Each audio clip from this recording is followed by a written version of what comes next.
You're listening to the Run for Your Lives podcast.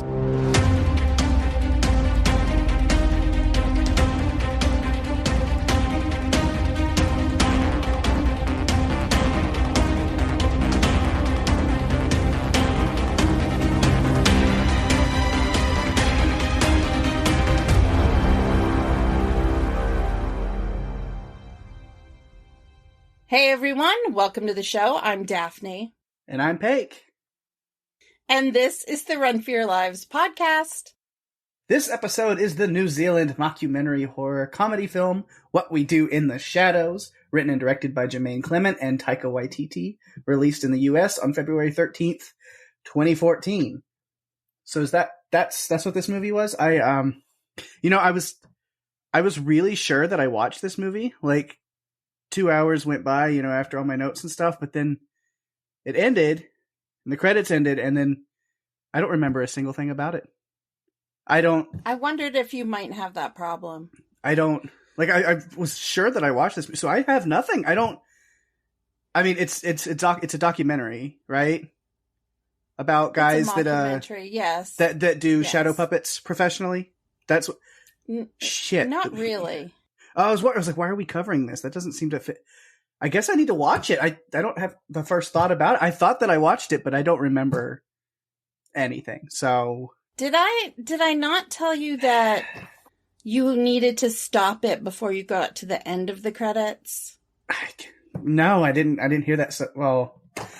Yeah, it happened to me, and I had to rewatch the movie, but I figured out what was going on. Okay, well, if you can give me just a little bit of time, I'm gonna go rewatch the movie real quick. I'll be right back. A little while later. Okay, so I stopped it before the credits were over. Yeah, okay, cool.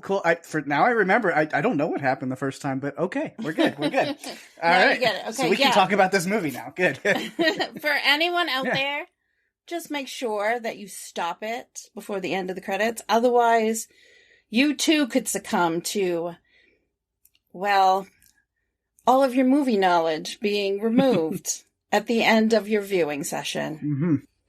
Just a little tip. Yeah, I don't know what happened. It was weird. But all right, I've got notes now. I remember it now. I was pretty sure I watched it before this. It's what the time was set aside for, but whatever. All right.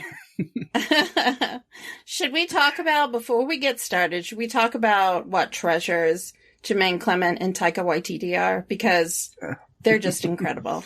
Yes. My boy Taika. God, and it's funny when I talk to people about this, because you think Taika Waititi, most people, 90-something% of people, Thor Ragnarok, Thor Love and Thunder. That's what people, he's the guy that did the Thor movies. And so I have my hipster moment. I can have my little hipster moment where I can be like, I was actually a huge fan of Taika Waititi before he even got the Thor director role. Because I remember when it was announced he was doing Thor Ragnarok, and I was real excited. And I was like, oh my God, Taika Waititi is directing this. And all of my friends that I go see Marvel movies and stuff with were like, who? They're like, they couldn't understand why I was so excited that he was directing Thor. Because I had seen all of his other movies that he had done, all of these like New Zealand kind of indie films like What We Do in the Shadows, or Eagle vs. Shark, or Boy, or Hunt for the Wilder People. Like, yes. Yeah, I'm a huge Taika Waititi nerd. He's easily in my top 5 directors, so yeah. And seeing all of those things ahead of time, you know that he has a unique eye for filmmaking. He's very creative, and his style is just somewhat unusual. There were some things that I found out about the filming of this movie that I was a little surprised about, the way that he and Jemaine Clement put things together. But I'll share those later on once we get to some little other trivia items that I found. It's fun. He's one of those directors, again, that's very loyal to his friends and actors that are good with him. I mean, Hunt for the Wilder People, Sam Neill was incredible. And then now Sam Neill has done these fun little roles in both Thor movies. Also, like, an actress, I can't think of her name right now, unfortunately, but like she was in Hunt for the Wilder People, and I think she was in Boy, and she did Eagle. Like, she was done some other stuff, and she was in Love and Thunder. And then, of course, our Deacon, right here. Deacon was in Love and Thunder as well at the beginning as the sun god.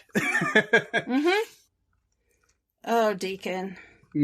I forgot how funny his character is. You can go back and forth between the main three characters and watch the movie at a different time and be like, nope, that's my favorite character. Nope, that's my favorite character. For me, this watch, it was Deacon. I forgot how funny Johnny Brew was in this role. It was just hilarious. So yeah, we've got a lot of fun stuff to talk about with this movie. Welcome to a Run for Your Lives quote fest. It's going to be a good time. Yes. And again, this is a 100% true and real documentary, clearly, right? Yes. So, of course. Be respectful of that. So I feel like we have to get started the way that we always do, with a little bit of production notes to kind of preface things before we jump into our character discussion. So this one was filmed entirely in Wellington, New Zealand. The bars and the nightclubs the vampires visit are actual bars in Wellington's entertainment district, which is based around Courtney Place. Part of the movie was filmed in a real retirement home. The scene where Viago is tracking down his old lover, Catherine, to a retirement home. They actually cast one of the residents to play the role of Catherine, and she was super excited to put on a set of dentures that they created for her that had fangs. Though I looked and I didn't see her wearing them in the movie. It's kind of cool that they, got one of the residents to play that part. Mm-hmm. She was great. She was. It is based on a 2005 short film, What We Do in the Shadows, Interviews with Some Vampires. Was written by Jemaine Clement and Taika Waititi. The original Interviews with Some Vampires also starred Johnny Brew, Corey Gonzalez-Macur, and Stu Rutherford in their roles of Deacon, Nick, and Stu, respectively. One of the funniest things I found was that it had completely different titles in other countries. In Argentina, it was known as Vampire House. In Hungary, it was known as Ordinary Vampires. In Mexico, it was Interview with Some Vampires. My personal favorite out of all the ones I saw listed was this German title of 5-Room Kitchen Coffin. That's great. Makes no sense, but in some ways it's very clever. Mm-hmm. The budget was $1.6 million. It grossed $7.3 million. It's 85 minutes, which is a super easy watch. Mm-hmm. Pake, we're ready for a synopsis. All right. Viago, Deacon, and Vladislav are vampires who are struggling with the mundane aspects of modern life, like paying rent, keeping up with the chore wheel, trying to get into nightclubs, and overcoming flatmate conflicts. Did you write this or did you find it? Because it's very clever. Okay, it's very clever. Yeah. The chore wheel is a riot. Yes. Yeah. This is where it was. You see, Deacon, you have Deacon on dishes, and it's been there for 5 years. It has not moved. They don't want to do chores. Come on. They definitely don't want to put towels and newspapers on the floor when they're getting ready to kill their dates that they bring home either. There are so many practical things about being a vampire that I think we don't understand, and this movie kind of introduces us to a few of them, and I appreciated that so much. Yeah. I feel like we just have to dive in. Yeah, it's time to just jump in. As we always do, we're going to jump in and jump around because it could be all over the place, and that's okay. Yeah, it has to be because there are 3 main characters plus a bunch of secondary characters that pop up in different things. So it's an ensemble kind of. Mm-hmm. So I feel like we are going to jump around. Yes, and that's all right. So we do it. I say that's like the joke has lost its meaning. I'm just like, it's a House of Pain podcast, right? Said it so many times. It's like, yeah, we get it. I know. Yeah, everyone knows. They're like, yeah, Peg made that House of Pain. There might be a drinking game about it now. Right. Every time you mention it, someone takes a shot. Would not be surprised. Right. So should we start? We should probably start with Viago because Taika Waititi. Ugh. And he's the first one we see as we start. We start with him as he's kind of, at first I was like, oh, he's like the underling, that like he's the one that is kind of in control of everything. But I don't think it's not that he's like under the other ones, because Deacon's technically younger than he is. He prefers, he's kind of he wants things relatively nice and neat and clean as far as a den of vampires can be. So I think he put himself in charge, really, of all of the chores and goings on at the flat. Yeah, I think he sees himself as kind of the manager of everyone, the caretaker, but not a familiar. Just, he has given everyone a job, and whether they want to do it or not, he's going to have a house meeting to discuss it. Mm-hmm. It's very simple, because that is what we learn as soon as we meet him. And even before we're introduced to him, I took note of one message that was on the screen that said each crew member wore a crucifix and was granted protection by the subjects of the film. I mean, right there, it's sending you into this mockumentary, but it's still trying to have a realistic, documentary feel. Yeah. It's just fun. And so Viago, like the first lines, he slowly comes up out of his coffin. But I just like, this is always scary part for me. Yes, nighttime. It's just like good stuff. You kind of jump right into the whole vampire thing, and they do a really good job with all of the tropes and just very vampire stories and literature things and film things, and they just really play off of them a lot. And it's a lot of things. I mean, we've done vampire movies on this podcast in the past, and it's funny to see all of those same tropes and things still coming up here, but in a much lighter kind of fun comedic way. Yes, they were definitely inspired by a few movies. And once we get to my little trivia at the end, I will give you some backstory into some of the things that they pulled from. Mm-hmm. But yeah, I love he puts it on himself. He's the one with the alarm clock that he gets himself up early and wakes everybody else up for the evening, going around waking up his flatmates. Deacon, Vladislav, who very much reminds me of Matt Berry's character of Laszlo in the TV show. Yes. The American TV show adaptation of this movie, which is not really adaptation as much as a continuation, a spinoff, because it's a different brood of vampires in New Jersey. Because actually, these three main guys from this movie do make an appearance in that show. So they do. I love it. I love that they have those connections, that common thread throughout this entire, because it's a franchise. It is. Yeah. I mean, there are multiple TV shows, and there's this movie, and it's all connected. And maybe someday, when Taika isn't so busy running around the world directing all these big budget, amazing blockbuster movies, we might have time for him and Jemaine Clement to sit down and bring us something new that's within this series. Mm-hmm. And then, of course, the one I didn't mention, Peter, which I love. The waking up scene with Peter is one of my favorite things, because even though it's coming, the jump scare is still there, because you're just like waiting, and it's always on the offbeat that time that you're not expecting it. And it's hilarious. Peter, wake up. Maybe I bring the brush down here, and you can, clean up a little. There's a spinal column. In that conversation, I started to think, I know Viago is a vampire, but my God, he's acting like a familiar. Like, he's acting like a caretaker of Peter, because he's like talking about bringing him a broom, and he brings him a chicken. Like, he's taking a lot of care of him for being someone who's, he's a vampire, just like Viago. Mm-hmm. Yes. So Peter's much older than any of them. By a lot. By a lot. Like 8,000 years, a lot. Yes. I guess he can be cranky if he wants to. Mm-hmm. This is his Peter coming to the meeting. He's 8,000 years old. He's not coming. No. Yeah.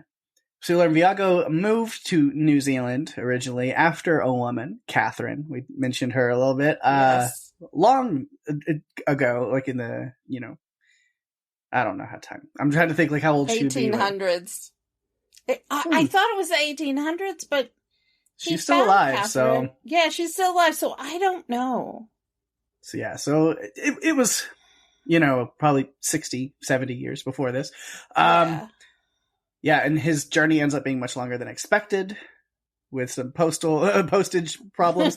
So by the time he arrives in New Zealand, she is married, and he decides to just let her live her life.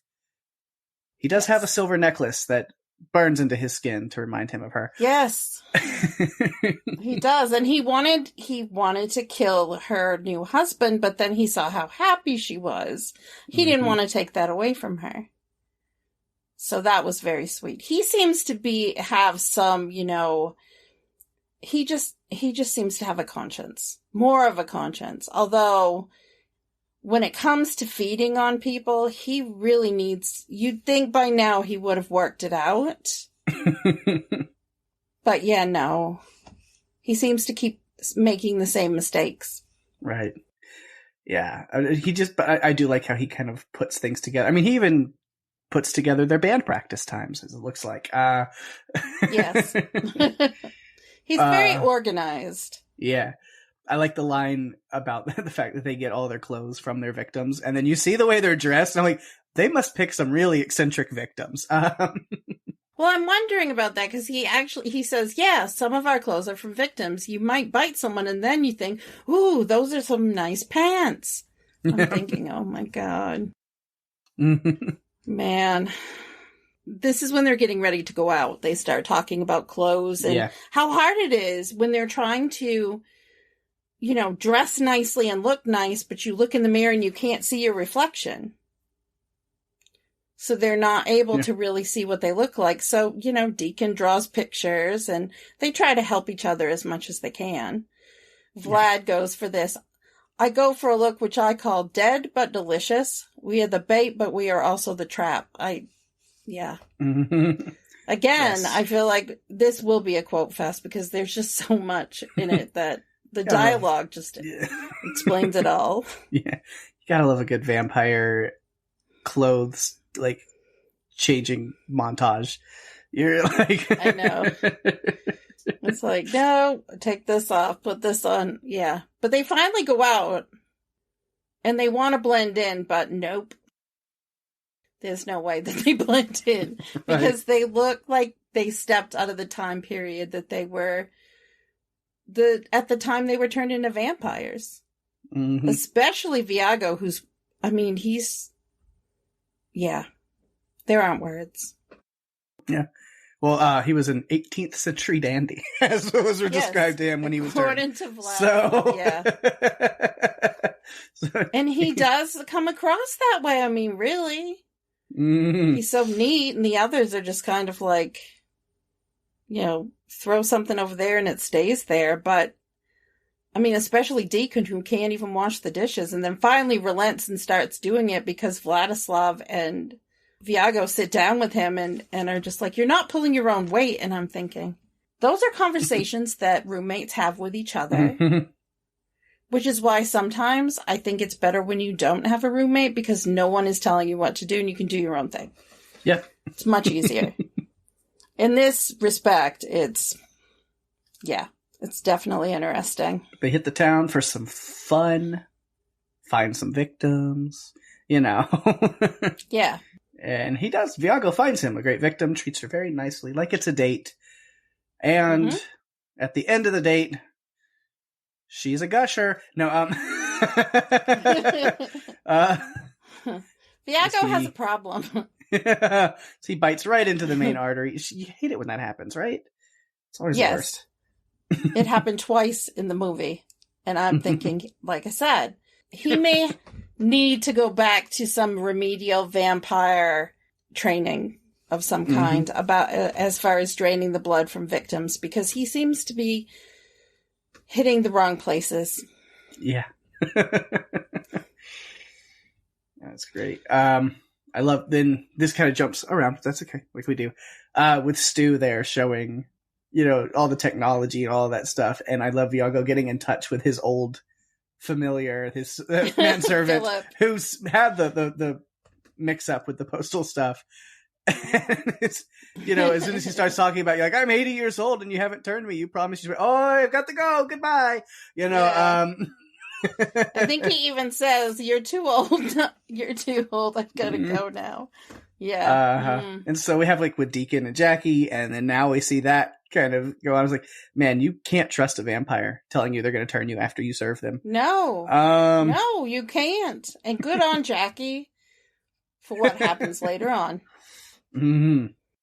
She's a really good familiar. Yeah. She takes care of everything. I mean, Guillermo would be proud. Yeah. I was going to say, I'll make some references to the TV show. Hopefully people have seen it. If you haven't, what are you doing? Listen to the rest of this podcast and then go watch all 3 seasons. Yes. And season 4 is running right now. So if you're worried that it's going to be canceled after season 4, guess what? It's already been renewed for seasons 5 and 6. Yep. So go jump on the train. It's so good. So yeah, because I mean, so little spoilers to that, but go watch it. It's kind of the same thing. We get Guillermo in that show as Nandor's familiar, who also the entire run of the show so far has been just under this pretense of you said you're going to turn me into a vampire after a while. He's like, oh, okay. Yes, he's not. Did I say that? Yes. And I don't know why Guillermo. I mean, he stays basically for crumbs.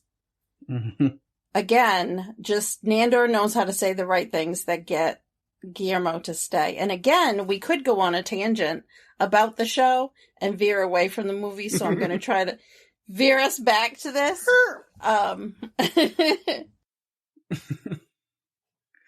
Yeah, so the one person that Viago does finally turn, again, Catherine, we talked about her, takes some time, because we see throughout this movie just like little shots of him as he's still pining for her. He's been standing or floating outside her room at the retirement center.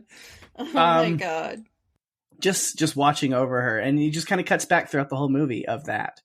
And so I love kind of right at the end of the movie, we just get this kind of like, throwaway little reveal, like, oh yeah, finally he just went in and wooed her and she remembered him and he turned her and now they're together forever. It's fun. Yeah. He even says, some people freak out a bit about the age difference. They think, what's this 96-year-old lady doing with a guy 4 times her age? Because you'd think he's going to say, what is this, 30-year-old guy doing with a 96-year-old woman? But it's not. It's about him being a vampire and him being over 300 years old. Yeah.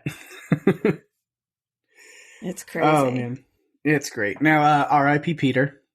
Doesn't take too long into the movie. Of course, he dies in a fatal sunlight accident.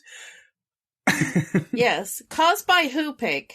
Really, truly, who was the one behind that entire thing?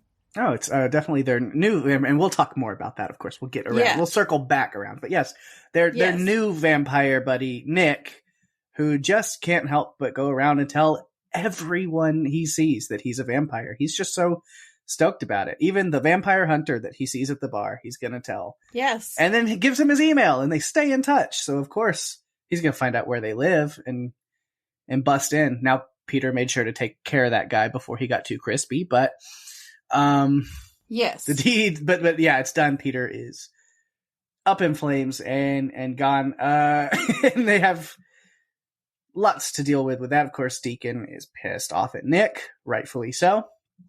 And Peter turned them both into vampires. Mm-hmm. Like he did Deacon, and then he also did Nick.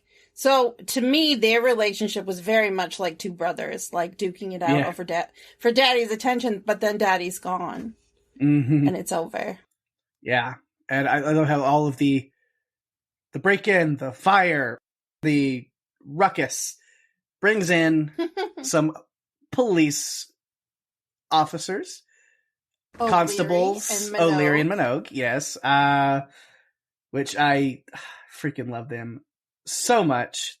We've talked about spin-off TV shows. That is another one with the same actors that play them, which Constables O'Leary and Minogue, Wellington Paranormal, which is a whole spin-off of just those two officers taking all kinds of calls about all kinds of crazy things going on in the city of Wellington, whether it be vampires or zombies or werewolves or Jinn or any other list of crazy supernatural monsters, demons, deities, whatever it is. Yeah, they are on the case for all of those. It's amazing. And I didn't know about that until I think it was 6 months ago, and you told me. And I'm like, I'm going to have to check that out. I need to go back to it because I've only seen the first season. I feel like I've got to immerse myself in some Wellington paranormal. It's a lot of fun. It really is. So, of course, yeah, they come over to inspect what's going on, and Viago, not the strongest hypnotist, but he does a good job keeping them from paying attention to any of the weird supernatural things going on. And I love this. I really hope these guys don't kill those policemen, because that would mean more policemen would come. Possibly even Christians, which is the last thing we need in this house. Oh my God, yes. But yeah, so the hypnotism does work. They just look over all the weird vampire stuff, but they do notice the lack of fire safety precautions taking place in the house. Flammable liquids, lack of smoke detectors. Yeah, they're pointing all of those things out. And at one point, I think it was Deacon that was talking about eating them, and Vlad just wants to continue to go with them throughout the house to find out if there are any more things they need to be worried about. Right. I think it was Vlad. It could have been Viago. Yeah. Yeah, I think it was Vladislav. Yeah. We can kill them later, but first let's find out what other things we need to know. Which thankfully really they didn't kill them, or we would have never gotten that great Wellington Paranormal spinoff show, so good for them. I just wonder what else was wrong in that house and why Viago didn't have a list already. Because he seems to be the one that's managing all of those things. Why would you not know already? I mean, I would have looked to him and said, how come you don't know all of this? But this isn't the last that we see of O'Reilly. Oh, it's O'Leary, right? O'Leary? Mm-hmm. Yeah. That's not the last that we see of O'Leary and Minogue. We see them a little bit later on again. Yeah. So without going into other character stuff, really, next I have of Viago is just, he's excited about the Unholy Masquerade. This is a big thing for them. Yes. Every year, that's what they look forward to so much. And so now they get to go. They have their invitations. The guest of honor, Vladislav might not be too happy about that, but no, they're going to go. Thought it might be him. Yeah. So it's time for them to go to the party at the Cathedral of Despair, aka the Victoria Bowling Club. And Yes. Yeah, and it's a party. It's a romp. Jackie's there because she's a vampire now. Nick turned her after being banished from the house for killing Peter. So obviously Nick is there too. And Stu, Nick's friend, who has shown them a whole new world of technology, and they love Stu. I like Nick talking to Peter, being I brought him in here, and literally 2 seconds in, they like him more than they like me. Of course. Because Stu is delightful. Mm-hmm. He fixes all of their technology issues, but bringing a human to a vampire celebration is not a good idea. Yeah, I mean, we see there's one other human that's there at that party because he's the raffle prize. Yes, sitting in a cage. He doesn't seem to be trying to get out. I'm wondering if he signed up under some premise that they would turn him. If so, I hate to tell you, guy, but guess what? Probably not. Probably just hypnotized. Yes. He's just sitting there. Yeah. But yeah. And the guest of honor, the beast. It's time for her to speak. That's where we get the fun reveal that she's just Vladislav's ex, and that's kind of the whole thing. Yes. Versus the whole beast and his battles and war against her. Oh, it's a romantic dispute. Got it. It is. Yes, Pauline Ivanovich. Yeah, so it's hilarious. I love at the party, one of my favorite little shots. Everyone dancing.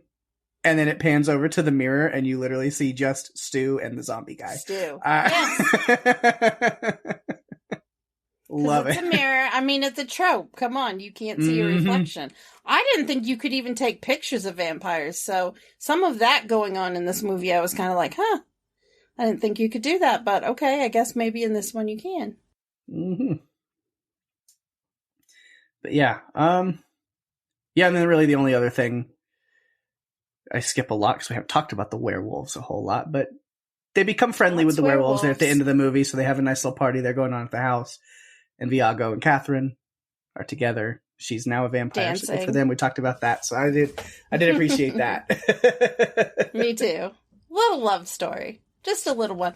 A lot different than the love story between Pauline and Vladislav. Yeah, that one's at the end of the movie. It's back on for now, but I don't. I think that is fated to be a roller coaster forever. Well, he did say that, when you're back together with someone, after a little bit, you realize why you broke up in the first place. Mm-hmm. Those weren't his exact words, but it was something to that effect. Yeah. So, about that, I'm ready to move on to Vladislav, unless you've got more Viago notes. I am down for moving on to Vladislav. All right, Vladislav, the poker, in more ways than one. Yes. It's a rough-looking 16-year-old body he's living in. No offense to Jemaine, he's always looking good, but Yes, he looked pretty bad. Man, it's like, okay, yeah, I think he even mentions that, being 16 at the time he was turned, which was like 860 years ago, things were a bit rougher on you when you were growing up. So you looked a bit older than you actually were. Yeah. It's a funny line. Yeah. And then we've talked a lot thrown into that stuff. So when they're going out, I notice there's a lot of vampires in Wellington, who are all doing a much better job at fitting in than these guys are. Yes. It's because they're set in their ways and they're holding on to the past and basically the time that they turned, although they are embracing the internet, which is lovely. Yes, those are some of the best moments, and because I think some of my favorite quotes have to be Vladislav. Like again, talking about they're running into these other vampires, and especially these two young girls. That he's talking about when you're bitten as a child, as a little boy or little girl, it can be rough on you because you look like that forever. And I love him call, so what are you ladies doing tonight? Killing some perverts? Yeah, killing some perverts. Awesome. Yeah, they were going to. Yeah, they were. They were on their way, and they showed us in the movie. Yeah. What they do works out well. Cleaning up the streets, right? Yeah, and I love that they've wanted to go to all these different clubs. I mean, Boogie Wonderland is the dream, but they can't get into any of these clubs because they have to be invited in. There's another trope. Yep. And they're just so awkward about asking that nobody's going to do it. No. That does get rectified later. Thankfully. But for now, they go to the vampire-owned local joint. Not the liveliest place, but somewhere they can get in. They were the only ones dancing. It was kind of comical. And so we get little shots of they're explaining Vladislav's background. I love him trying to hypnotize people as victims. The first lady he's going to can't see him at the angle she's at. So I guess this random old dude will do. I like him, see me. See me. And he just punches the window. See me. It's great. He was once a much better hypnotizer, but his defeat at the hands of the beast we were told about really did a number on him, huh? It did. He's not as strong as he once was. But yeah, they do find the right people. Like I said, he's got some random old guy. Viago has found this one lady. But then later on, they have better victims. Thanks to Deacon's familiar, Jackie. Yeah, it didn't quite live up to what he had requested because he wanted virgins. Yeah. Deacon also explained to us that I think we drink virgin blood because it sounds cool. And then Vladislav says, I think of it like this. If you're going to eat a sandwich, you would just enjoy it more if you knew no one had fucked it. Yes. It's another one of the best quotes of the whole movie. They bring them in. One of them, of course, is our good friend Nick, that we get to know through the rest of the movie. And they feed them spaghetti. Buschetti. They feed them buschetti. Say it right. They feed them buschetti, and it's cold. And they ask them, "Do you like biscotti?" And Nick says, "Yeah, usually a bit warmer than this." And he starts to eat it, and they pull the prank of the worms in the plate is kind of similar to the maggots in the rice from The Lost Boys. Mm-hmm. If anyone has seen The Lost Boys, you know what I'm talking about. Yeah, because even Deacon even says that, where he we borrowed that bit from The Lost Boys, but we tweaked it and made it our own. You know? Yep, they did. They did. And Nick freaks out and starts to run away. And Vlad, oh my God, this is where we get to see what Viago was talking about. Vladimir has a problem with the faces of the animals. He can't quite get the faces right. Yeah. No, it's his face on a dog's body or his face on whatever animal's body. It's not what it's supposed to be. Mm-hmm. It's just strange. It's so funny. That cat, just that little moment. Oh, it cracks me up. There's cats, dogs, whatever. Ugh. Vladislav does have some of the best, I think maybe the funniest joke to me in the whole movie. I laughed the hardest. I literally had to pause the movie and just cackled for a minute. I was just laughing. And it's such an underrated throwaway thing, but it's when Stu and Vlad are on the computer and he's showing him MySpace or Facebook. He's on Facebook at the time. But it's just like, we can look at her photos. Or we can poke her. And when he says that and the look that Vladislav gives, he looks over at him and goes, yes. Yes. I died laughing. I don't think that feature is still available on Facebook. No. Do you remember when it was? I do. Because I do. Not a thing now. I never did it. I never did it because I thought it sounded strange. No, I'm not going to do that. I don't know why one would. So, okay. But just the look on his face, I could do what now? Amazing. Another one is they talked about the unholy masquerade. They got their invitations. And once he realizes who the guest of honor is, he is in a real bad mood. I mean, he is looking rough pretty quick. Rough. He is rough. Not in a great place. And then that leads to the probably second greatest joke of the whole movie for me. Another really underrated one where he goes, "Leave me to do my dark bidding on the internet."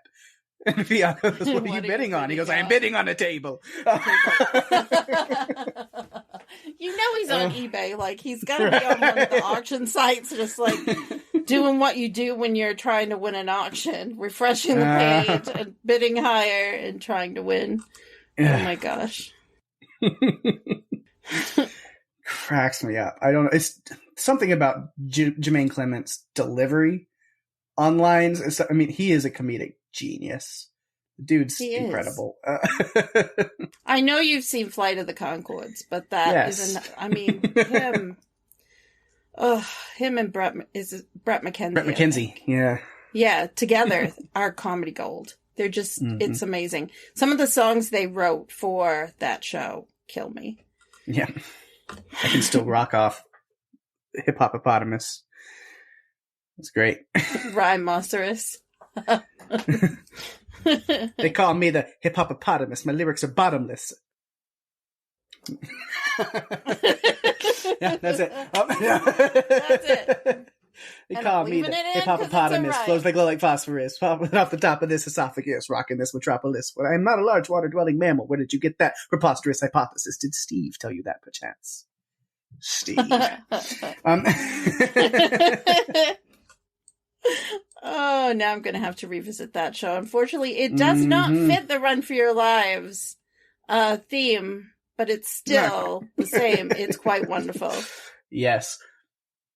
But, oh man. Yeah, party all the time. They party hard. Andrew WK up in there. Yes. And then, of course, the fact that Stu is a human starts spreading around the party, and they've got to get him out of there.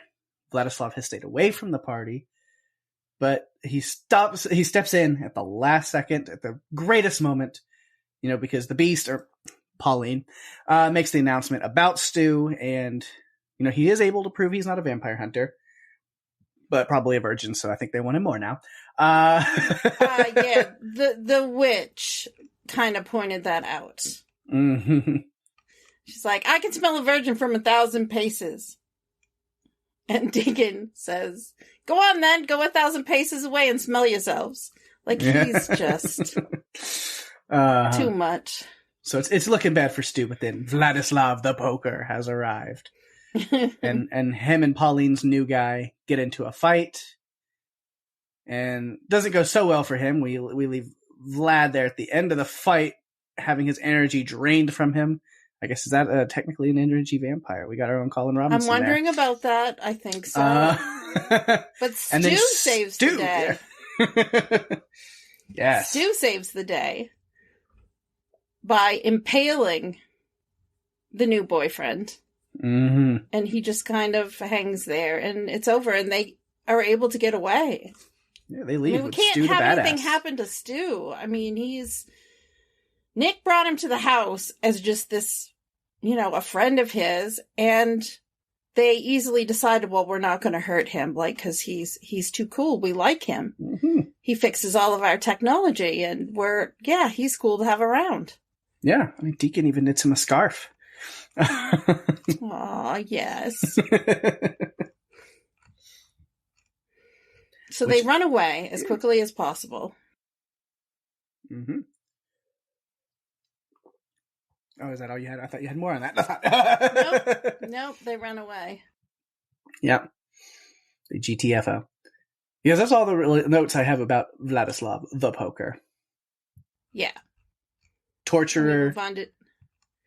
Only when he's in the right frame of mind for that, because when he's in a different frame of mind, if he is, if he's in a bad place, he tortures. Mm-hmm. He tortures. He runs amok on Facebook, poking everyone. Yes. If you've been poked by Vladislav, you may be entitled to a settlement. So we got to go to Deacon, right? Deacon. Yes, the 183-year-old young'un. The bad boy of the group. Yes. Turned by Peter in a terrifying and gruesome way, so we are still friends to this day. Yeah. And he's not pulling his weight in the flat. When Viago tries to tell him, you're a cool guy, but you're not pulling your weight in the flat, Deacon responds with, well, I'm glad to hear that I'm cool. It's not really what the point was.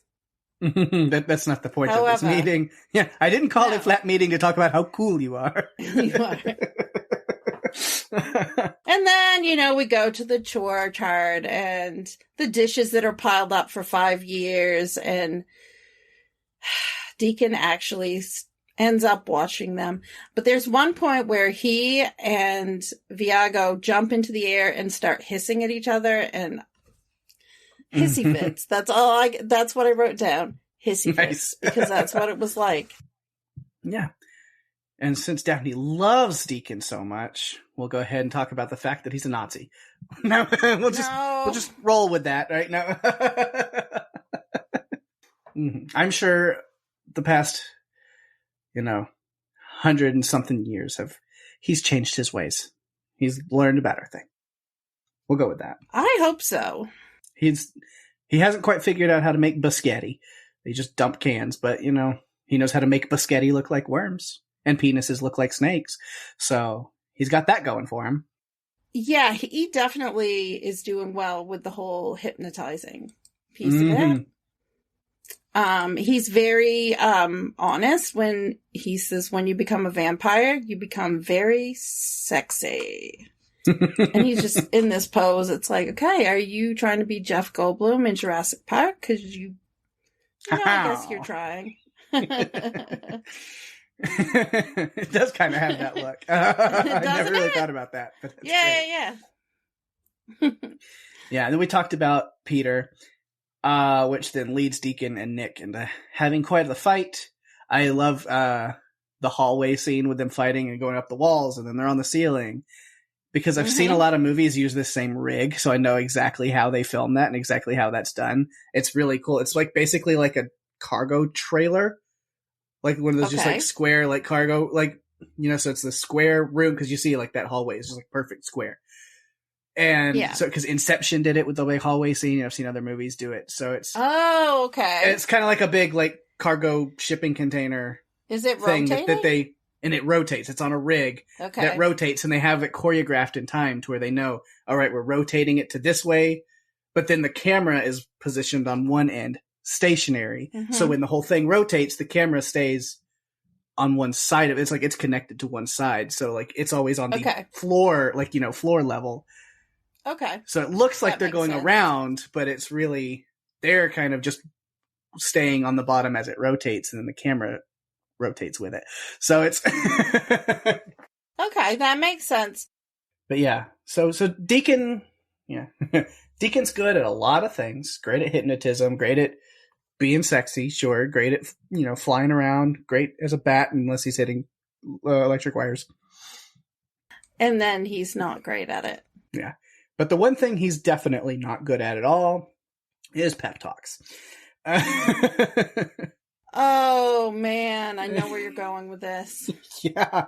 Right. So after the party, they run into their werewolf frenemies. And it's transformation night. Yeah. It is transformation night, so that is bad news for everyone, especially the one of the camera guys. But definitely Stu, who gets gotten by the werewolves, and they are pretty sure he's dead. Spoiler, he's not dead. He's fine. He's a werewolf now. He comes back. But they do think he's dead. I mean, there's like, he was pretty decently disemboweled by these werewolves. And Deacon sees Nick, who is Stu's best friend, pretty down in the dumps about it. I mean, they're all kind of down in the dumps. Even for a while, Deacon was like sitting in a room, falling asleep in a room with the curtains open. Viago luckily kind of stops it. You know, we talked about you got to be a certain frame of mind. Vladislav's back to torturing. He's really taking it hard. Yeah. They're taking it hard because they all liked Stu. Stu was a member of their group. He might be a human, but they wanted to protect him. Yeah. You know, at all costs, Stu, we need Stu. He's the heart of the group. Yeah. So when Stu is torn up by werewolves, they all take it hard, but we see, of course, Nick is the one that brought him in. He's Nick's best friend, and so Deacon's like, oh, there's Nick. Let me go try to cheer him up, or at least give him some words and support. And what follows is the worst pep talk I've ever heard in my life, where he's just like, yeah, being a vampire is hard because everybody you love will die. And then he just goes off to list this growingly ridiculous list of ways that people die, including accidentally making a mask out of crackers and having your face eaten off by ducks. I don't know why. Like slipping and falling onto a giant spike, falling asleep in an autumn pile of leaves and having some of them block your windpipe, or making the simple mistake of the crackers and the mask, or dying of old age, watching your friends grow old. They can't piss, and they say stupid things, and their brains go, and they can't remember anything. So it all just sounds worse and worse and worse. Oh, he's just, and it is like, I hope that made you feel better. And it's like, no, I'm bummed out after watching that, Deacon. Way to go. I think what he was trying to say is it was better for Stu to die being disemboweled by werewolves than to have some of those other terrible things. But that, I don't think that really helped. I think Nick was still pretty broken up about it. Yeah, I'd say so. Don't know if that worked. So that's really all the notes I have about him. I know they were not in the document you sent me, but I have a lot of notes about Nick, so I made a whole different separate thing I'm in. All right. Well, I think that's totally fine, because I have quite a bit on Nick. Nice. He's a product of Jackie bringing in the virgins, quote, virgins. You were a virgin whenever we last were together. I was 12. Because, yes, he is Jackie's ex-boyfriend. Yes. So Nick and this woman who I can't remember her name. Josephine. So Nick and Josephine come to dinner, not knowing that they are dinner. And that is the plan. And, I mean, when we see Josephine at the end of the dinner, she is yet another victim of Viago biting the main artery, and she's gushing everywhere. Yeah, he'll eventually get it right. I mean, clearly he got it right with Catherine, because yes. she's with him. So he didn't have that mistake then. But that is probably, as far as not necessarily funny, but like visually, there are some hilarious things, but some really cool things. Is one of my favorite parts of this movie to watch is Nick trying to escape from the dinner once he realizes that things are off. Of course, he thought it was just like a weird German cult or something is what he says. He didn't realize they're vampires at first. But him trying to escape and realizing all the doors are locked, and then Vladislav floats up outside the window, and then he tries to run through the kitchen, and that's where we see Viago just spewing Josephine everywhere. And then Deacon's attacking him as a bat, and then we get Vladislav as the cat who can't quite get the face right. Viago's appearing randomly at ends of halls. Don't forget the hand coming out of the backpack. Oh yeah, that was one of my favorite Deacon parts. Coming out of the backpack, because he was the bat. He was a bat, and he landed in the backpack and transformed back, and then he's like crawling out of the backpack like it's a whole other dimension. Amazing. Just so much floating, so much goofiness. But Nick does finally make it outside to escape, running right into Peter. Aw, Peter got him. Poor guy. Yes. Yep. Peter needed to feed. That chicken wasn't quite enough. Mm-hmm. He needed some more. Yeah, but 2 months later, we see that Nick is a vampire. Peter turned him. And a lot of it was pretty challenging. He does like the flying, though. Yes. He needs to work on getting into windows. Because he should have probably just used the door, but he loves flying so much that he's trying to crawl through this window. And it's a little bit of a struggle. Mm-hmm. Trying to get in that window. Yeah, but he does end up becoming friends with this group. Deacon doesn't really like him that much, but the other guys warm up to him thing. Pretty well. Yeah. He does manage to get them into the club that they wanted to get into, Boogie Wonderland. Yes. So Viago is living his best vampire life. Boogie, oh my goodness. If they had only known that all they needed to do to get into these clubs was to turn the right person. Mm-hmm. I mean, really. And then poor Jackie,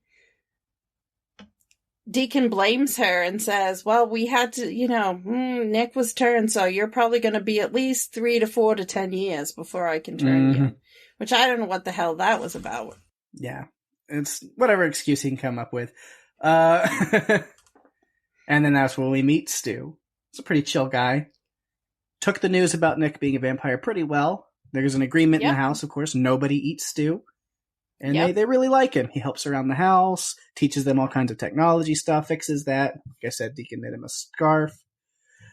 There's another really funny line that's kind of thrown out when Nick is explaining to Stu what's going on about the vampires and stuff. And they're sitting on the stairs, and Stu goes, they offered me some biscotti, which is an amazing line, throwback to the Biscotti. Yes.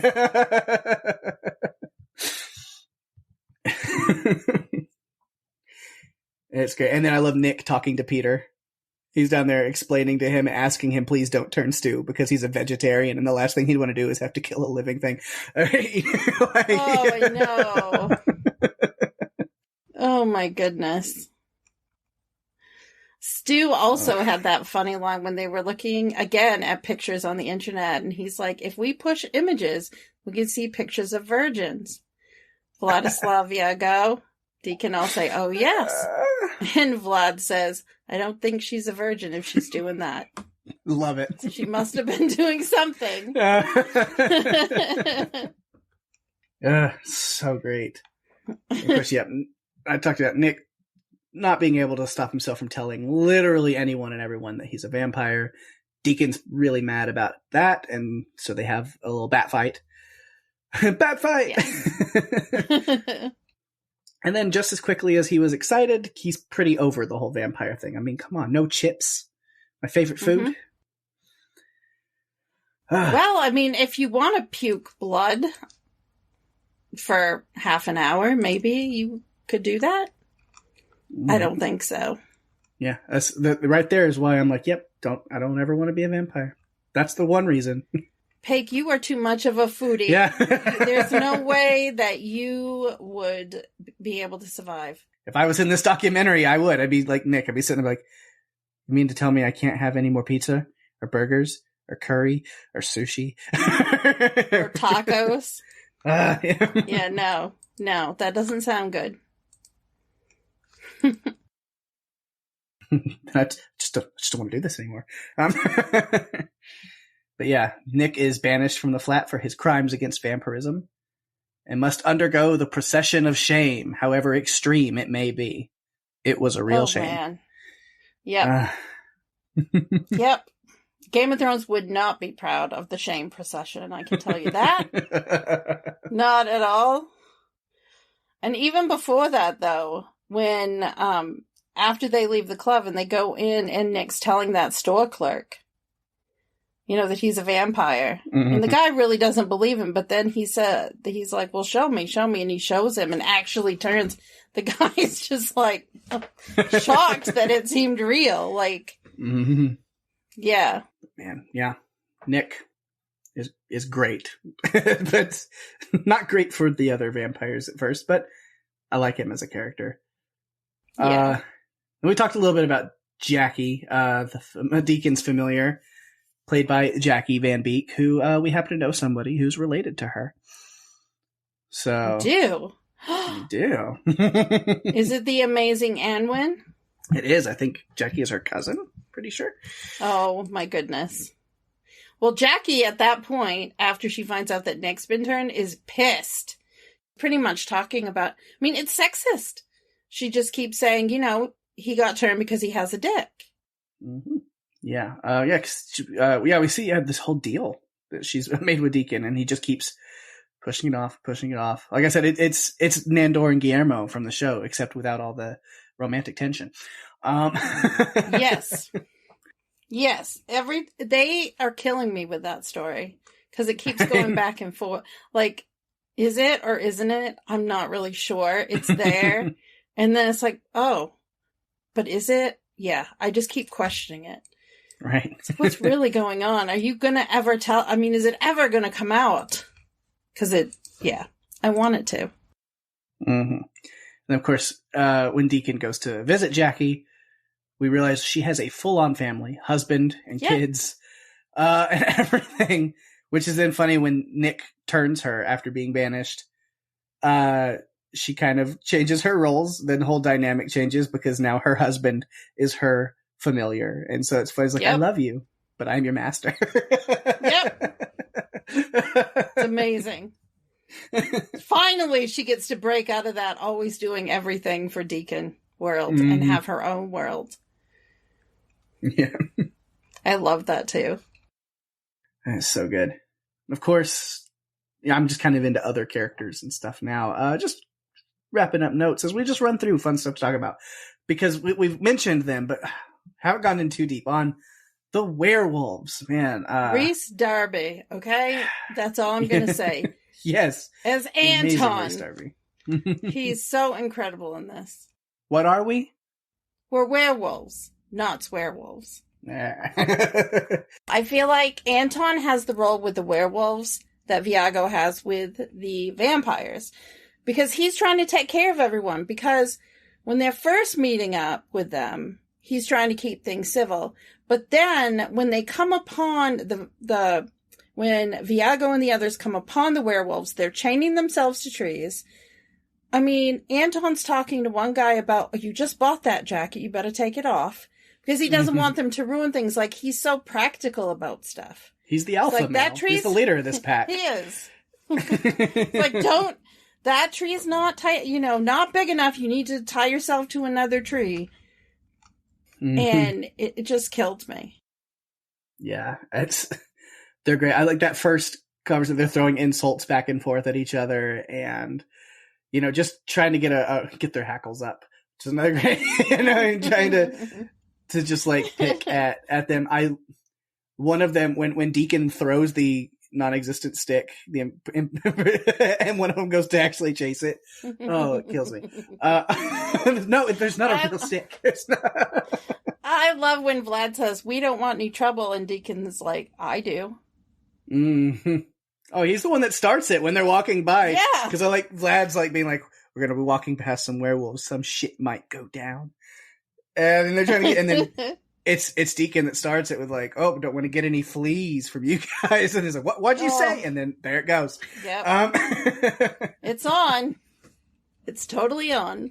Of course, when they meet up with them the second time after the party, when Stu has impaled Pauline's new lover, and they're on their way out of there, they run back into the werewolves, who are being quite the swearwolves right now, because it's transformation night, so it doesn't count.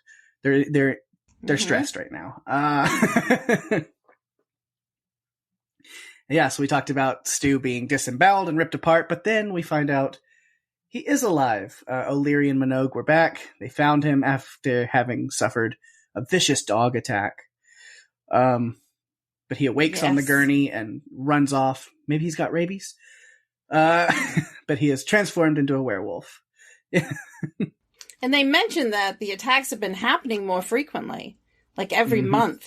It's right. Like, yeah, especially when the full moon is out. Mm-hmm. So Nick brings him to the house as a surprise, and he brings Anton and the other werewolves too. But they manage to get along and be one big happy group at the end, for the most part. The reenactment of Stu waking up and being helped by the other werewolves was just hilarious. They had to do the whole black and white, like, documentary TV show style reenactment, but it's the same actors. It's the same people. It's the same. Yeah, it is. And they're handing him a pair of pants, I think. Which then, in the world of this being the documentary, did they go to Stu and Anton and the other guys and be like, "We just need you to reenact what happened that night"? So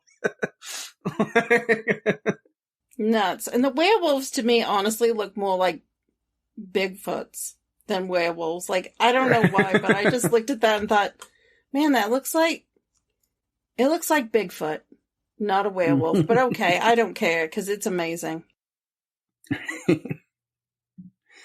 But yeah, with that, that's all the notes I had. I know it's not a lot. There's a lot of great jokes, a lot of great visuals, a lot of... Oh, I did have mention that first time I meet up with the werewolves. I do like the visual effects of the glowing eyes and like hair kind of starting to grow and then like going away whenever they're getting worked up. Fired up, fun. Yeah. I like that too. It was very subtle. Subtle but effective. Mm-hmm. I'm looking to see if I have anything else, because I feel like there was one other thing I wanted to bring up. And I think that's it. I mean, this was so much fun to go back through and talk about, because it's been a while since I watched it, and I didn't mention this when we first started recording, but I think you mentioned it before we started, that you think you should watch it more than you do, and I agree. Yeah. I think I need to watch this more. There's just something about it that just, it ticks all the boxes. This is probably literally only my like fourth time seeing this movie, and I feel like it's a quick enough watch where I'm like, man, I need to make this a lot more regularly, just like to go back and remember how great it is pretty often. Yeah, it's so great. So I'm really glad that we decided to cover it this week. I think it's great. So with that, you know what time it is. Mm-hmm. It's time for whatever you've decided to call this section, because we've changed names around. Are you picking on me again? No, I just don't know what to call it anymore. Well, it's not production notes. It's now, I feel like it's trivia and other tidbits. Or did you have something that you liked better? Trivia and behind the scenes, which was what we were calling the production notes before. Fine. So here, So why don't you introduce it, Pake? Since you love it, love the new title, you go ahead and introduce it. It's time for trivia and behind the scenes. How's that for an introduction? Oh my goodness. I think Mark Henry would be proud of you. Okay, so this is what I've uncovered about what we do in the shadows. And please be warned, brought to light? What I've brought to the light. However, I want to say there's a lot more I could have included. There's just so much out there about this that it's pretty incredible. But this is what I narrowed it down to. So what we do in the shadows raised $447,000 towards making the film from over 7,000 supporters via Kickstarter, which is a crowdfunding website. Clement and Waititi wrote 150 script pages, but showed it to no one involved with the production. It was mostly scene themes, and they wanted to keep things spontaneous and to surprise the actors with each plot. So they just gave out general ideas for each scene and waited to see what evolved. Which is probably why they had about 125 hours of footage that they shot. Most of it included improv from the cast. The process of narrowing all this down to the 90 minutes took almost a year. They created 3 films. 1 was a serious version, 2 was a joke version, and the 3 was a blend of the 2. And the directors have considered making all of the footage available so that fans could make their own versions. That could be a riot. I would love that. It would take I'd sit and watch all of it. Me too. Every night you could take like another hour or 2 and just see what it is. That'd be great. They avoided using CGI whenever possible, which is not a surprise. According to Waititi and Clement, their favorite vampire films were The Lost Boys, Bram Stoker's Dracula, and Interview with the Vampire. All of those movies were heavily quoted or referenced in the film, along with other films such as Blade, Twilight, Buffy the Vampire Slayer. If you remember, Nick was telling people when he was telling them he was a vampire, he said he was the Twilight vampire. Mm-hmm. And I'm like, dude, no. Friends don't let friends say they're the Twilight vampire. So each of the main characters are similar to a vampire from a famous vampire movie. Taika Waititi, though, based his performance on his mother, although Viago is similar to Louis from Interview with the Vampire. Jemaine Clement based his on Gary Oldman in Bram Stoker's Dracula. Peter is similar to Count Orlok from Nosferatu. I mean, that's not a question. Right. And Deacon reflects David from The Lost Boys. Waititi speaks German, so he was able to incorporate some of the phrases into the script. The hill where the vampires meet with the werewolves is the same hill used in Lord of the Rings, The Fellowship of the Ring, where Frodo and the hobbits are running from the Black Rider and hiding under roots of a tree. Nice. After a fight scene, the characters go to a restaurant to relax. The effects team reportedly had to put in over 80 hours of work to remove the vampires' reflections from the restaurant table. They lost a charred polystyrene body during the shoot after throwing it in the harbor for a funeral scene, which didn't end up in the film, and not realizing that it drifted away. Waititi commented on the situation, saying, "It was quite realistic looking, so we had to put a press release out saying that if anyone finds this charred body washed up on a beach, don't be alarmed, it's just a prop." I wonder if anyone ever found Peter. I don't know. They did utilize a real paramedics crew for the scene in the park. When they set that up, it was under the stipulation that if a call came in, they would have to leave. So, but they were able to use them. Took 4 to 8 men to lift Waititi to a standing position when he levitated out of his coffin. The film's opening credits featured the song "You're Dead" by Norma Tanika. After Clement and Waititi were introduced to the song by Tom Eagles, who's the film editor, It's the same song that's used for the TV series. That song just fills me with joy. I know. Every time I hear it now. 2 TV spin-offs, Wellington Paranormal, that has filmed 4 series and is based on O'Leary and Minogue from this film. And then What We Do in the Shadows, which I mentioned earlier, has already been renewed for seasons 5 and 6. So much goodness. You need to check it out. If you like the movie, you will love the series. It's even more hilarious at times. In 2014, Waititi reprised his role of Viago von Blitzenberg in a promotional short film for Discover New Zealand titled Vampire's Guide to Wellington. A sequel focused on the werewolves was in development, but never materialized due to production issues. It was rumored to be titled What We Do in the Moonlight, but the working title was announced as Werewolves. Waititi jokes that Werewolves is a film he and Clement pretend they're making. They'd like to do it, but the timing has never worked out. After all, it took 7 years to make the first movie. I need this movie.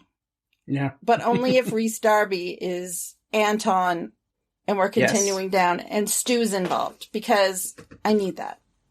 Bring, Rhys Darby back into, because we know Rhys Darby and Taika Waititi still love working with each other.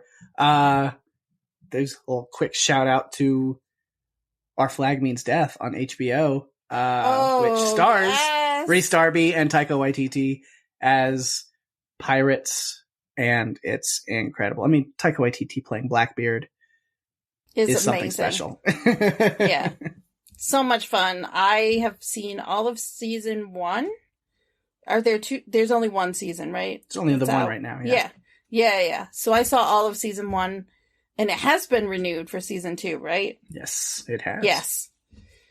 I don't usually watch a show unless it's already been out for a season and been renewed, because I'm too afraid of getting invested and then having my heart broken when it doesn't come back for another season.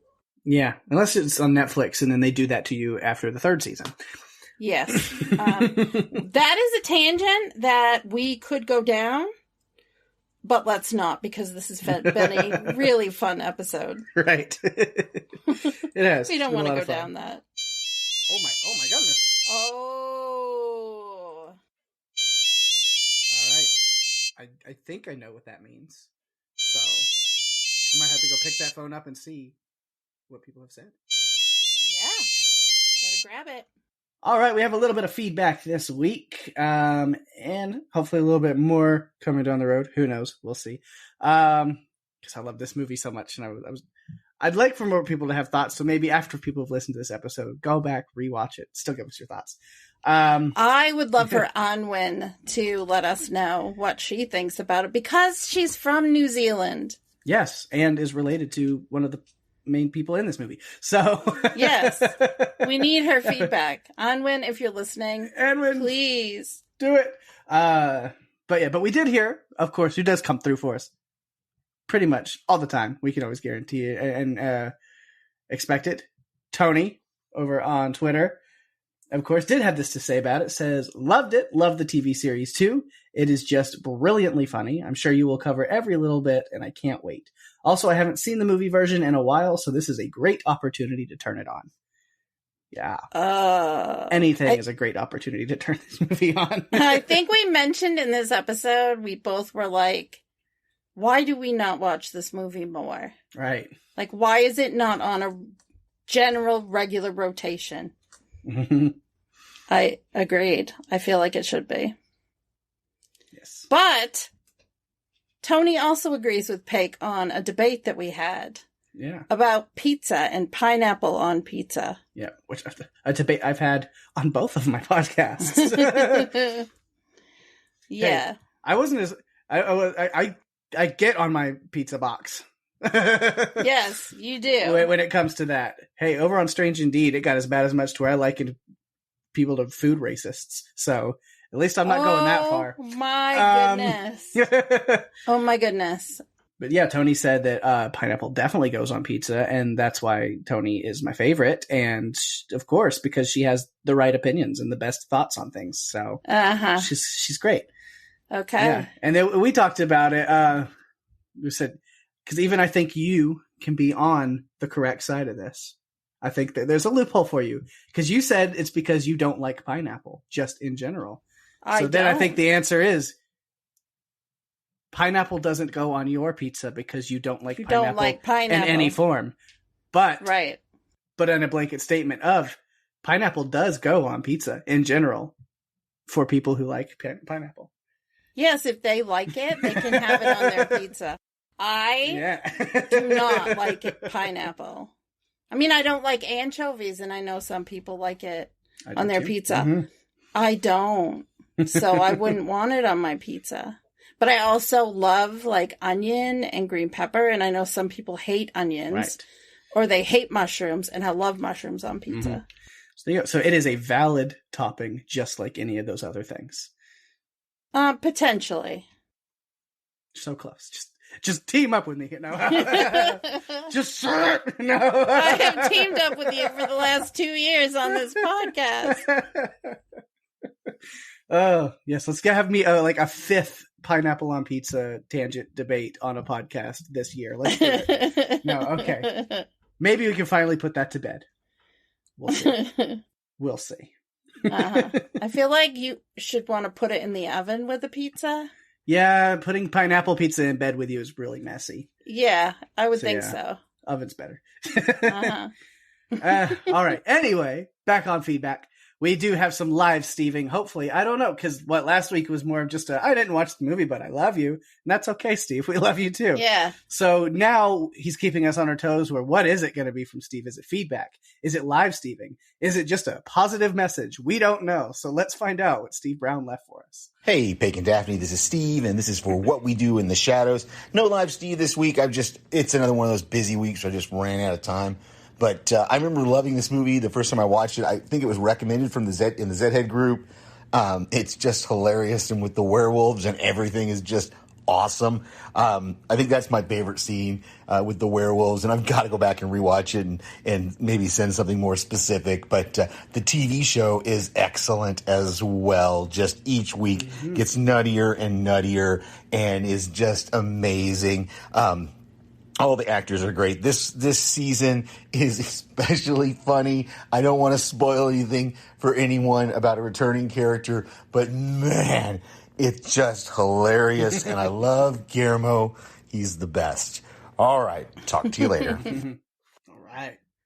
Thanks, Steve. And I have to agree. I love the TV series. It is hilarious. And I wonder if they can top themselves. And they always do. It's just killing me this. And I'm just laughing so much. I love it. Yeah, so good. Anything from the mind of Taika Waititi. Yes. You know that about me. We've talked about it. We've been over this in the episode. Don't got to retread it. But yeah. We agree with you. Yes. Oh, yeah. Well, if you would like to submit feedback, like Tony or Steve, you can send us a message saying that you love our podcast, and you don't have to even write about a movie. If that's what you want to do, feel free to do that. We love those messages just as much. You can submit your feedback via our Facebook page at facebook.com/runforyourlifespodcast. You can email us at runforyourlifespodcast@gmail.com. Tweet at us at RFYL Podcast. DM us on Instagram, Run For Your Lives Podcast. And if you're enjoying this show, please tell your friends. We are available on Spotify, Apple Podcasts, Stitcher, pretty much all the other podcast players, including YouTube. Go to runforyourlivespodcast.com for all the links you'll ever need, and give us a review on Apple Podcasts, as that's the best way to share the love and get us out there even more. We really appreciate it. Absolutely, we do. And of course, talking about sharing the love, let me give a little shout out to things going on in the podcast universe around us. My other podcast, Strange Indeed, still off right now, but we will be back. So we're actually recording in a week, next weekend. And then we'll be, so just a couple days after that. So yeah, look forward to like a little bit over a week. Strange Indeed coming back.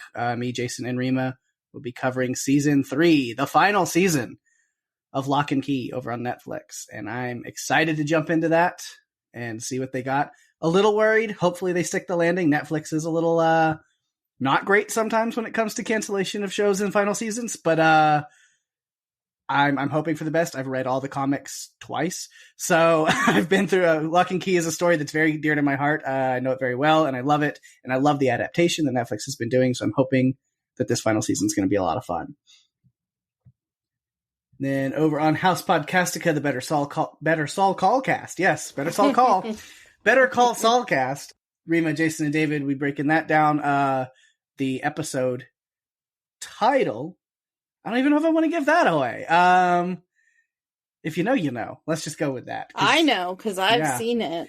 Don't want to give anything away, but yeah, if you're watching Better Call Saul, you know. This week's going to be a fun one, a really cool one. I'm interested to hear what they have to say about it. I'm sure it will be up very soon. That will be my listening over this weekend for sure. There's only 2 episodes left. Yeah, I don't know where they're going to go with this. After these last 2 episodes, I have no idea what their plans are for wrapping up this season, this series. And I'm really interested and intrigued to see how they do it. Me too. Uh-huh. And then also in the House Podcastica umbrella, Mark and Jamie are kicking off their own little podcast series here on that, where they are going to be covering Netflix's adaptation of Neil Gaiman's Sandman, which that is actually out right now. If you're listening to this, it is on Netflix, available right now. Mark and Jamie should be starting coverage pretty dang soon. They are. All right. Panels to Pixels and TV Podcast Industries both are running through Umbrella Academy Season 3 right now, which I watched, I loved. I want to cover on Strange Indeed at some point. This is going to be one of those that we will circle back around to it whenever the hell we get time, which who knows? We got so much stuff coming up on Strange Indeed and Podcastica stuff with all these shows that are coming back this year. Man, it's a lot. So definitely, if you're an Umbrella Academy fan, don't wait around on me and Rima to talk about it. We'll get to it eventually, but if you want that coverage, go check out Derek and John. And I think Chris working with that one on them. I'm not sure. But then I know of course, Mark and Steve covering that over on Panels to Pixels as well. Let's see what else is going on new. Usually I like to plug Watched It in the 80s podcast with Damien, even though there is not a new episode over there on that. You can hear Damien pretty soon if you tune into right here on Run for Your Lives next week. He will be joining us for something, and Daphne will tell you what that is a little bit later. And then, so, of course, with Wilhelm, finally, with our good friend Ben, he is working up a new episode for this next week. I don't know what it is quite yet, but we will let you know next week what the current episodes and stuff are. But we're going to go ahead and give a little plug. He is relaunching his Twitch channel. So if you want to follow him over on twitch.tv/IamBenBeck, he's going to be doing all kinds of charity streams, game streams, trivia stuff. Lots of cool stuff to check out. He's actually just did kind of a random run through it a couple nights ago. Him and a friend of his played some Fall Guys. It was a lot of fun. So yeah, check him out over on Twitch. And then I'm sure you get some inside stuff on Wilhelm stuff when he's talking over there too on his post-credit streams over there. So check that out. But as I teased a little bit earlier, what is happening next week right here on Run for Your Lives? 3 words. Jurassic World Dominion. We are joined by our good friend and the host of the Watched It in the 80s podcast, Damien, for our look at the 2022 blockbuster film, Jurassic World Dominion. You know how much we love covering new movies, and now that Jurassic World Dominion is streaming, available for purchase, you know that we had to go there. So join us as we discuss dinosaurs. Dinosaurs! My personal favorite. As well as the characters who made us fall in love with the franchise nearly 30 years ago. It's a fun discussion. It's going to be. Yeah, it'll be a lot of fun. We had a really good one. So yeah, look forward to releasing that next week. We got a few fun things coming down the pipeline, some new stuff. And we do. Yeah, as we're getting we're in that last little stretch, the final 10 episodes we are within right now of getting to the season finale. We got some fun stuff planned for that. So a lot of good stuff coming up at the end of this season. We do. I'm excited for our listeners to get a chance to experience what we've been putting together. Mm-hmm.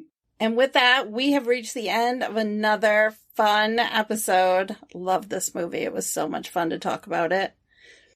And if you guys haven't checked out the TV series, be sure to do so because it is so funny and creepy and cool. Thanks, everyone, for listening. I'm Daphne. And I'm Pake. And if you have to run, you better run for your lives. Bye-bye.